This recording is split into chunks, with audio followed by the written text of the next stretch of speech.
જી નમસ્કાર, હું રાજુભાઈ બોરખતરિયા, સૌરાષ્ટ્ર ઝોન પ્રમુખ આમ આદમી પાર્ટી 85 માણાવદર વિધાનસભા ઇન્ચાર્જ।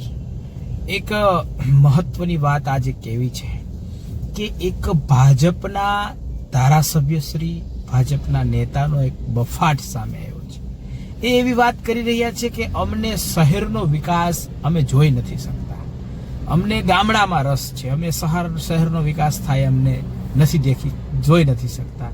ત્યારે મારે એમને વાત કરવી છે કે તમને ગામડાનો વિકાસ એ નથી દેખી શકતા, શહેરનો વિકાસ એ નથી દેખી શકતા, તમને કોઈ જનતા આગળ આવે, જનતાનો વિકાસ થાય, જનતાના સારા કામ થાય, એમાં કોઈ રસ જ નથી।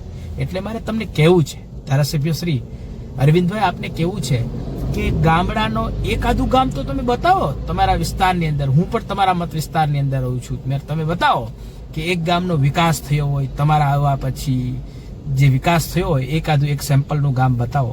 આપણે જોયું આપણા જ ગામો જ્યારે ચોમાસાની પરિસ્થિતિમાં, આપણે જે જળબંબાકારની પરિસ્થિતિમાં આથી પસાર થઈ રહ્યા છે, ત્યારે શું વિકાસ થયો છે ગામડાનો, અને આપણે ગામડાની અંદર શું કર્યું છે। એટલે આ જે વાહિયાત વાતો જે થઈ રહી છે અને તમારી જે પોલ છે એ તમારી સામે આવી રહી છે, ત્યારે મારે જનતાને કહેવું છે, આ જે વાહિયાત સ્ટેટમેન્ટો આવ્યા છે ત્યારે મારે કહેવું છે કે એક વિકાસ તમે બતાવો, એવી મારી અપેક્ષા છે।